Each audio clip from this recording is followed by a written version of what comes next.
अपने ही मासूम की जान लेने वाली सूचना सेठ से पुलिस की पूछताछ तो लगातार जारी है, लेकिन चौंकाने और हैरान कर देने वाली बात तो यह है कि सूचना सेठ पुलिस के सामने अपने ऊपर लगे आरोपों को सिरे से नकार रही है।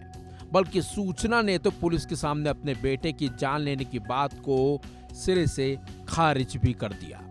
पुलिस पूछताछ में सूचना इस बात को मानने के लिए बिल्कुल भी राजी नहीं हो रही है कि उसने ही मासूम की जान ली है, जिसकी वजह से गोवा पुलिस की टेंशन और बढ़ती जा रही है। इस केस में वैसे तो रोज रोज नए खुलासे हो रहे हैं, लेकिन पुलिस को उन सवालों के जवाब नहीं मिल पा रहे हैं जिनकी तलाश पुलिस कर रही है। और तो और सूचना सेठ जिस तरीके से अपने बेटे की जान लेने की बात को दबाए हुए है, उसने भी गोवा पुलिस को हैरानी में डाल रखा है।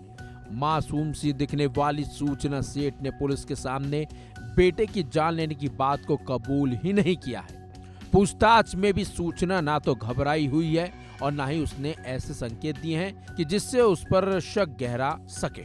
लेकिन पूछताछ में सूचना ने ऐसी कई बातें कही हैं जो उसे बेटे की जान लेने वाले आरोपों से बचा भी सकती है, और पुलिस को इसी बात का डर सता रहा है।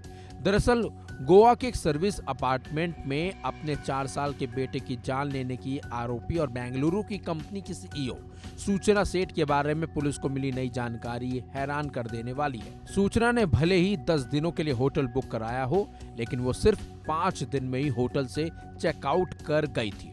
पुलिस सूत्रों के मुताबिक सूचना सेठ ने 31 दिसंबर से 4 जनवरी तक दक्षिण गोवा में सर्विस अपार्टमेंट में 5 दिन बिताए थे। लेकिन पुलिस को सूचना की यही कहीं बात सता रही है कि यही बातें अब सता रही हैं कि सूचना बार बार पूछताछ के दौरान कह रही है कि उसने बेटे की जान नहीं ली है। सूचना के मुताबिक बेटा उसके साथ रात को जिंदा सोया था, सुबह मरा हुआ मिला और वो अपने बेटे से अलग नहीं होना चाहती थी, इसलिए वो उसे अपने साथ खल ले जा रही है। पुलिस सूत्रों की माने तो सूचना बार बार यही बात कह रही है कि वो लंबे समय तक बेटे के शव के साथ रहने की प्लानिंग कर रही थी।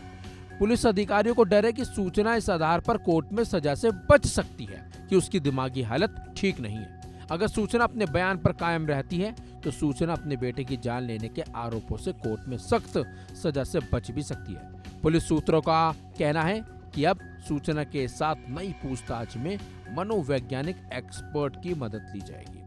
पुलिस सूत्रों की माने तो सूचना ने अभी तक बेटे की जान लेने की बात नहीं कबूली है, इसलिए उसे कोर्ट में 5 और दिन की रिमांड मिल गई है। सूचना से सच उगलवाने के लिए अब पुलिस मनोवैज्ञानिक तरीका अपनाएगी ताकि सूचना के मुंह से ये कबूल करवाया जा सके कि उसने ही अपने बेटे की जान ली है।